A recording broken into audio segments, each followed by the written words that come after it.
Selamat malam Ibu dan teman-teman. Baik, kami dari kelompok 1 akan mempresentasikan materi terkait rancangan acak kelompok lengkap. Sebelum itu, kami akan memperkenalkan anggota kami. Yang pertama ada Fadila Assegaf, yang kedua Filomena Nirma, dan yang ketiga Lucy Lonita Baimetan. Supaya tidak memperpanjang waktu, kita langsung saja masuk pada materi yang pertama. Di sini nanti yang akan kita bahas yaitu yang pertama ada definisi rancangan acak kelompok lengkap, yang kedua komponen rancangan acak kelompok lengkap, yang ketiga kelebihan dan kekurangan RAKL, yang keempat ada prosedur pelaksanaan RAKL analisis data, lalu yang kelima analisis varians ANOVA, dan yang terakhir adalah contoh kasus dan penyelesaiannya. Yang pertama kita masuk pada definisi dari rancangan acak kelompok.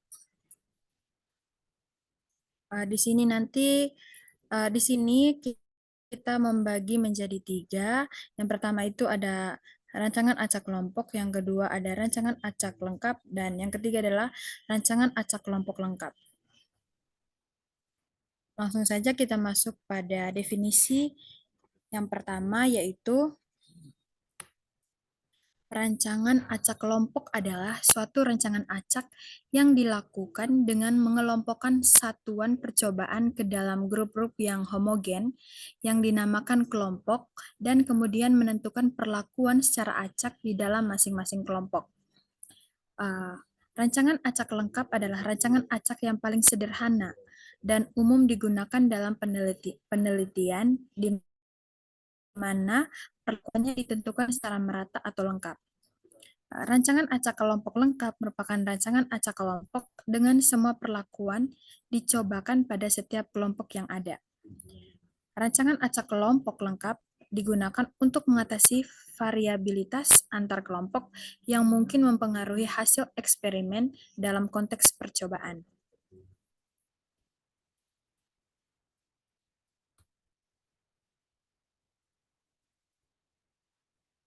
Selanjutnya kita masuk pada komponen.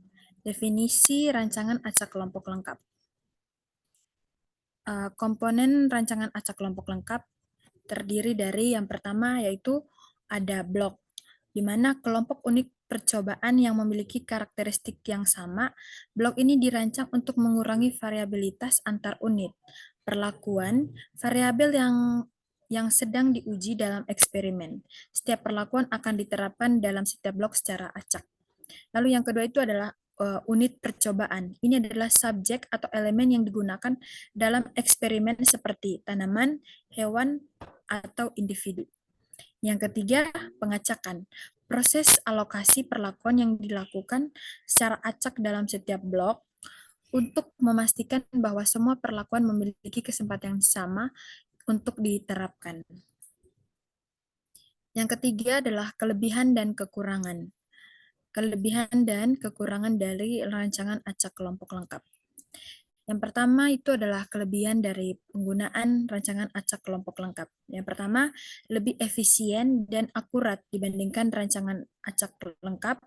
Pengelompokan yang efektif akan menurunkan jumlah kuadrat galat, sehingga akan meningkatkan tingkat ketepatan atau bisa mengurangi jumlah ulangan. Yang kedua, lebih fleksibel dalam hal jumlah perlakuan, jumlah ulangan, atau kelompok. Yang ketiga, penarikan kesimpulan lebih luas, karena kita juga bisa melihat perbedaan antara kelompok. Lalu di sini ada pun kekurangan dari rancangan acak kelompok lengkap, di mana yang pertama itu adalah memerlukan asumsi tambahan untuk beberapa uji hipotesis. Yang kedua, interaksi antar kelompok dan perlakuan sangat sulit. Yang ketiga, peningkatan ketepatan pengelompokan akan menurun dan semakin meningkatnya jumlah satuan percobaan dalam kelompok. Lalu yang keempat, derajat bebas kelompok akan menurun derajat bebas galat, sehingga sensitivitasnya akan menurun, terutama apabila jumlah lakukan sedikit atau keragaman dalam satuan percobaan kecil atau homogen. Lalu yang terakhir adalah jika ada data yang memerlukan perhitungan yang rumit. Selanjutnya saya persilahkan kepada teman saya.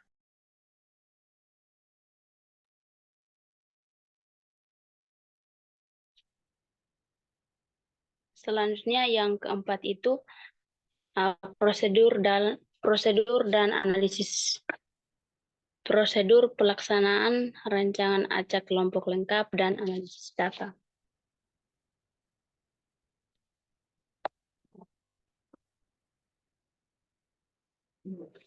Untuk prosedur pelaksanaan rancangan acak kelompok lengkap, yang pertama, identifikasi variabel dan faktor pengganggu. Yang kedua, pembuatan blok. Yang ketiga, pengecakan perlakuan. Yang keempat, pengumpulan data. Dan yang terakhir itu analisis data. Di sini model yang kita gunakan dalam analisis rancangan acak kelompok kapitalah linear, di mana bentuknya itu IJ sama dengan mu tau I tambah beta J tambah epsilon IJ, di mana I-nya itu berjalan dari 1, 2 sampai dengan T, J berjalan dari 1, 2 sampai dengan E.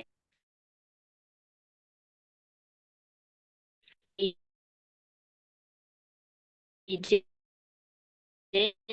respon pengamatan aku pada waktunya itu pada I-nya itu perlakuan ke I sama dengan perlakuan blok ke J, epsilon IJ sama dengan kesalahan acak yang dibuktikan independen dan terdistorsi normal.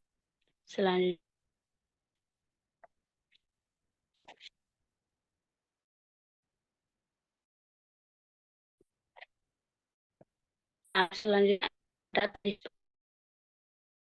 percobaan itu disusun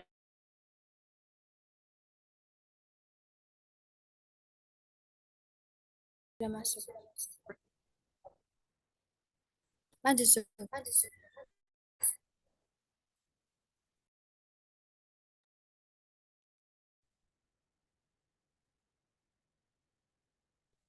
untuk data analisis percobaan menurut rancangan acak kelompok lengkap ditata dalam sebuah tabel analisis data. Tabelnya teman-teman dapat lihat pada slide. Di sini perlakuannya dari P1 sampai dengan PT. Kelompoknya itu dari kelompok 1 sampai dengan R. Untuk perlakuan pertama terhadap kelompok pertama Y11, kelompok kedua Y12 sampai dengan Y1R. Selanjutnya teman-teman bisa lihat pada tabel yang sudah ada.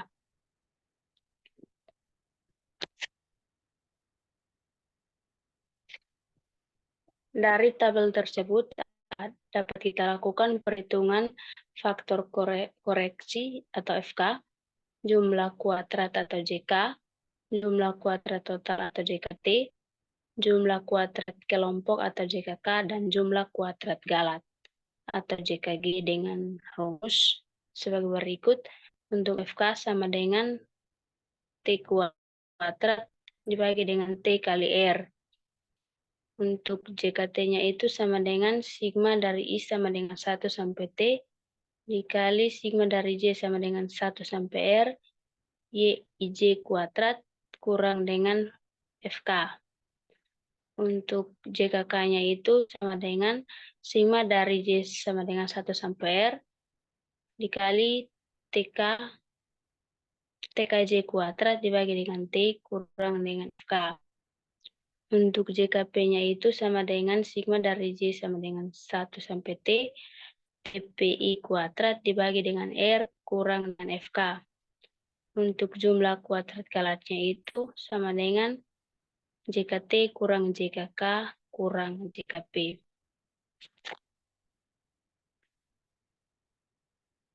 Selanjutnya.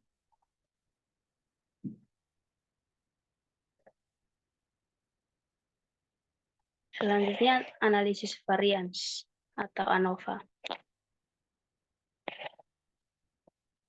analisis varians atau ANOVA, model uji hipotesis yang umum bagi uji F untuk percobaan rancangan ajak kelompok adalah untuk melihat pengaruh perlakuan.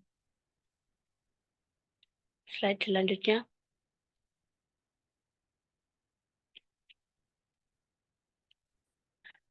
Untuk melihat pengaruh perlakuannya itu, H0 sama dengan tau I sama dengan 0. Tidak ada pengaruh pemberian perilaku pada nilai pengamat H1-nya itu minimal ada 1 tau I tidak sama dengan 0. I-nya itu berjalan dari 1 sampai dengan T. Minimal ada 1 perlakuan yang berpengaruh pada nilai pengamatan. Untuk melihat pengaruh kelompoknya itu, H0 beta J sama dengan 0 atau tidak ada pengaruh pengelompokan pada nilai pengamatan. H1 itu minimal ada 1 beta J tidak sama dengan 0. J-nya itu berjalan dari 1 sampai dengan T. Atau minimal ada 1 pengelompokan yang berpengaruh pada nilai pengamatan. Slide selanjutnya.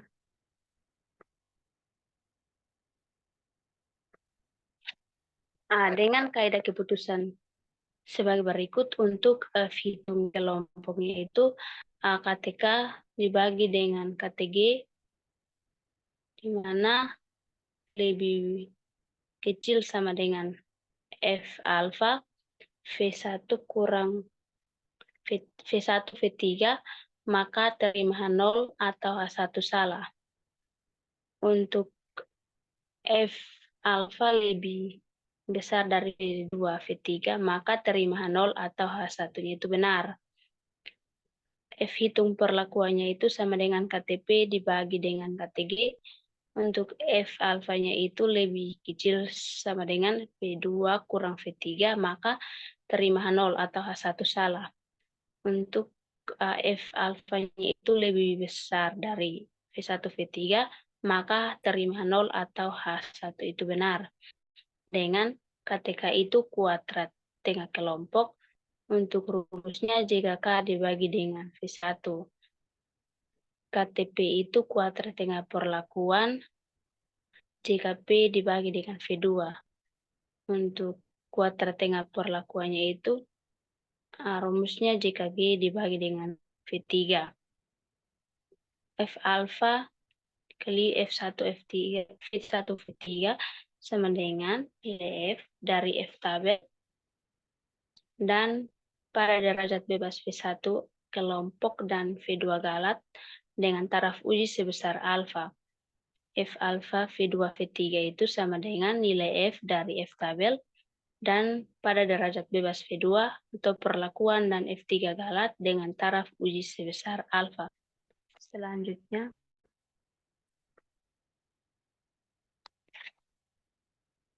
untuk memudahkan pengujian maka kita lakukan uji F dalam suatu daftar sebagai berikut. Sesuai dengan tabel yang ada, tabel ANOVA-nya ini, teman-teman bisa, untuk lebih jelasnya, teman-teman bisa lihat pada slide yang sudah ada. Selanjutnya, hasil uji F menunjukkan derajat pengaruh perlakuan terhadap data hasil percobaan sebagai berikut. Yang pertama, perlakuan dan kelompok berpengaruh nyata jika masing-masing H1 perlakuan dan kelompok diterima pada taraf uji 5%. Yang kedua, perlakuan dan kelompok berpengaruh sangat nyata jika masing-masing H1 perlakuan dan kelompok diterima pada taraf uji 1%. Yang terakhir, perlakuan dan kelompok berpengaruh tidak nyata jika masing-masing H0 perlakuan dan kelompok diterima pada taraf uji 5%. Selanjutnya, kesempatan diberikan kepada teman saya untuk melanjutkan. Selanjutnya kita masuk pada contoh kasus, yaitu contoh kasus dan penyelesaiannya. Slide selanjutnya.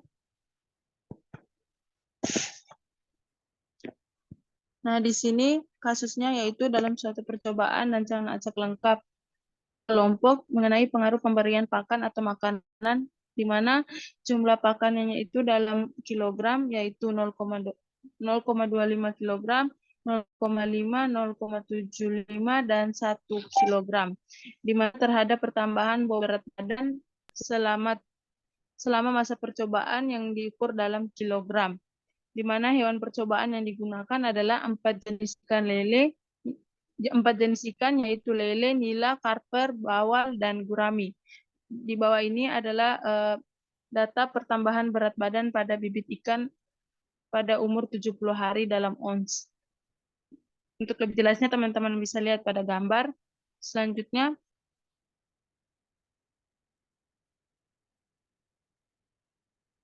nah yang pertama model yang kita gunakan adalah yang sudah dijelaskan oleh teman saya tadi, yaitu YIJ sama dengan mu tambah tau I tambah beta J tambah epsilon IJ. Untuk keterangannya teman-teman bisa lihat slide selanjutnya. Untuk yang pertama penyelesaiannya yaitu yang pertama menentukan hipotesis. Nah, hipotesis yang kita gunakan ada dua. Yang pertama hipotesis untuk pengaruh perlakuan, di mana H0-nya itu tidak ada pengaruh pemberian jumlah pakan terhadap berat bibit ikan. Yang H1-nya yaitu paling sedikit ada satu pengaruh pemberian jumlah pakan terhadap berat bibit ikan. Hipotesis yang kedua yaitu kita untuk melihat pengaruh kelompok. Nah, H0-nya yaitu tidak ada pengaruh jenis ikan terhadap berat bibit ikan, dan H1-nya yaitu paling sedikit ada satu pengaruh jenis ikan terhadap berat bibit ikan. Nah, untuk taraf ujinya kita gunakan 5% sama dengan 0,5. Slide sebelumnya.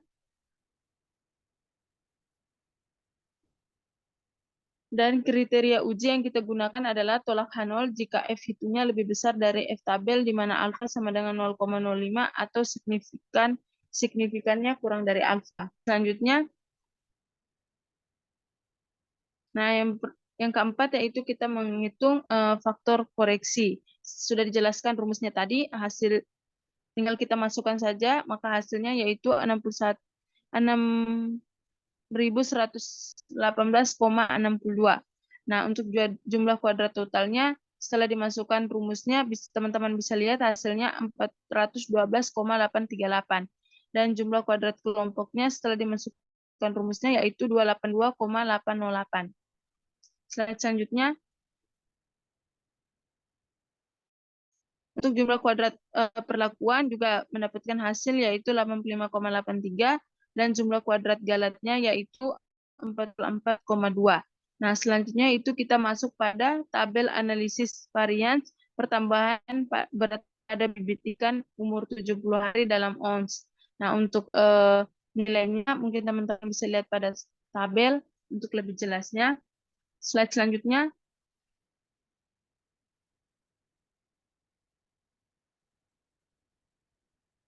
Slide selanjutnya yaitu keputusan, karena tadi teman-teman bisa lihat 7,76742 itu lebih besar dari 3,49, yaitu maka kita tolak H0, maka H0 ditolak untuk pengaruh perlakuan dan 19,19511 lebih besar dari 3,26. Maka kita juga H0-nya ditolak untuk pengaruh kelompok. Nah, untuk kesimpulannya, maka paling sedikit ada satu pengaruh pemberian jumlah pakan terhadap berat bibit ikan, dan paling sedikit ada satu pengaruh jenis ikan terhadap berat bibit ikan. Nah, berdasarkan pengambilan keputusan tersebut, diperoleh nilai 7,767421 lebih besar dari 3,49, atau nilai F hitungnya itu lebih besar dari F tabel, di mana alfanya itu 0,05. Sehingga kita simpulkan bahwa paling sedikit ada satu pengaruh perlakuan terhadap respon yang diamati, dan juga diperoleh nilai 19,19511 lebih besar dari 3,62, atau nilai F hitungnya itu lebih besar dari F tabel dengan alfa 0,05.